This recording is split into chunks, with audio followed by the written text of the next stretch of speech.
Gen AI, which has been, there's been a lot of hype, and it's kind of super complicated to work out what to do, what to use it for. I think it will find its way in 25. I think it will then home in on what are the areas that it really makes sense to use, and it'll make a big difference there. So I do see 25 being the year where there's some sense that comes out of the use of generative AI, clear use cases, and we will see value coming from some of those use cases. From the end user computing and virtualization space, I think you're going to continue to see rapid growth, particularly around the desktop as a service market. We're also going to continue to see applications being really central to everything, applications being a challenge, and organizations in this space helping to overcome those challenges and bring new and flexible ways of delivering those applications. That's going to be a trend that we start to see in 2025 and beyond, is organizations really linking into new and interesting technologies like artificial intelligence to enhance what we're doing in the end user computing and virtualization space. We've just gone past 70% of the homes in the UK now have a fibre going past them. One of the big challenges is, as we build this out, is firstly, we've got to finish it off. We need to finish the builds, get past everyone, figure if we want to go past once or twice, but also try and persuade people out why they want it, and try and get the take up and actually get people using the connections that are going past the house to get more people connected. And that's, all the lovely conversations that come next year. And what do we do with it? What do we need from the network? Speeds go up as we move from up to sort of 25 and then 50 gig PON. 2025 is looking really interesting because these increased speeds will allow you to do other things and not just home gaming and home access. We can move into some other markets and do some other things with the stuff we've already put in the ground. I think the consistent themes this year are particularly focused on rural deployments, what the challenges are, and what we think we need to do to address it. One of the things that also is being discussed at the moment is the homes connected. Obviously, there's been a lot of attention on homes passed, which has obviously cost a lot of money. And I think now a lot of people are focused on their return on investment by getting customers connected. I think there's still going to be some rural deployments. I think there's still going to be some multi-dwelling units that need to be addressed as well. And again, to focus on the homes connected, I think that's going to be the real return on investment for every operator. We're data hungry as people now. We demand video when we want it. It's difficult to keep up with that demand. 2025, we will see a lot of move to in-building, better mobile connectivity inside a building, all of the macro stuff moving to the street level.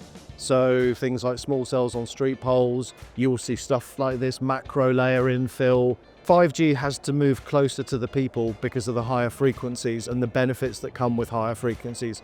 Bigger bandwidths, faster speeds, being able to cope with more connections. In my view, 2025 will be the start of a journey to operationalizing AI at scale. Taking vast amount of data, the ability to contextualize that data and making AI work is going to be 25 and beyond. Over the last few months, there's been a lot of debate in our industry as to whether or not technology vendors like ourselves should be building their own LLMs and agents. We very much predict that LLMs will become a commodity, and the bring your own LLM, bring your own agent model will thrive in our space in 2025. It's the democratization of data and AI. People will be able to use Gen AI to follow their dreams, to really build stuff quicker, use agents to help them on daily tasks, and really embrace magic in the new world. XR technology and this XR industry, it's extremely dynamic and very, very fast moving. One of the things that we have been seeing is that there are a lot of startups in the healthcare segment. There's obviously a lot of challenges in the healthcare segments, but there are also a lot of startups using virtual reality. In 2025, I think we will see a lot of these big deployments of things that are already in the making, but we will also see a really amazing amount of new startups that come up with new ideas on how to use this for patients' benefits, but also for the professionals' benefits, nurses, surgeons, and so on. My tech predictions for 2025 is increase in cognitive robotics. So that's the combination of AI decision making and robotics. It's something that we've been working on a lot, and we see a bright future for that, allowing robotics to do more by making smart decision making using AI and machine learning. Cybersecurity will always bring fresh hell, and I don't think 2025 will be any different. I do foresee that when you look at an industry like ours with thousands and thousands of companies, consolidation is somewhat inevitable, but that will probably lead to better outcomes for all of the companies that we're trying to protect from things like BEC, ransomware attacks, and data loss. Everyone is trying to go like a passwordless journey, right?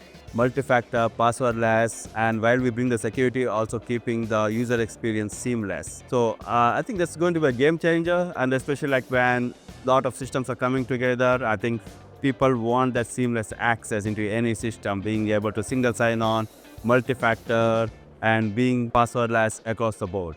Companies are going to have a more sophisticated credentials, 25 character plus passwords that individuals aren't going to remember every single day when they're accessing applications and workstations. Where we see passwords going is doing something or having a password be something you are, which is biometrics, could be Face ID, could be a fingerprint, to also having something you have, which can be a badge card, which you use for building access, then going into that workstation. So again, having that IT security team have higher credentialed passwords, 25 character complicated passwords, without having that individual know their password, but again, requiring something they are, which is biometrics, or something they have, which could be a badge or anything like that. Yeah, when we think about 2025, I think we're going to see the secure by design, secure by default efforts really start to become more concrete when it comes to what happens with cyber insurance underwriting processes and what may come down the road from a regulatory perspective. So I think tech vendors, both security and otherwise, are going to need to think about what it is that they can do to secure what they sell. And then on the end user side, they have to make really appropriate choices when it comes to the tech that they're putting into their IT environments and their security stacks. There are two trends that we're really going to see grow dramatically coming in the next few years. First is using virtual credentials to make payments, because you can apply a lot of controls around them to make sure to minimize fraud and disruption, and that who you're trying to pay exactly receives the payment. But the use of virtual cards is in the second trend of embedded payments, allowing a company to live in the particular solution that they're working. So example, say like QuickBooks, or if you happen to use SAP Oracle, and be able to use a virtual account to make your payment immediately and seamlessly within that tool. So allowing these very flexible credentials to live within the suite that you're executing is going to have, I think, quite huge growth. And there are many predictions that virtual cards are going to grow 25% a year over the next coming years. What we will see is a continuous increase in electronic vehicles, both in privately owned, but also in the ride-hailing industry. And I think that's a very good trend that we are seeing. And the other thing, which I think is also very exciting, is that more and more cities start to develop the cities more for their citizens and not for a car first. So I hope we will see further improvements starting in 25 in the metropolitan areas to make cities actually more livable, less congestible, and more green. So my prediction for the next development of AI, I will not be surprising anybody when I'm saying that it has to be integrity over intelligence. So artificial intelligence will be very much meaningful if it is about delivering integrity-led outcome over intelligent one.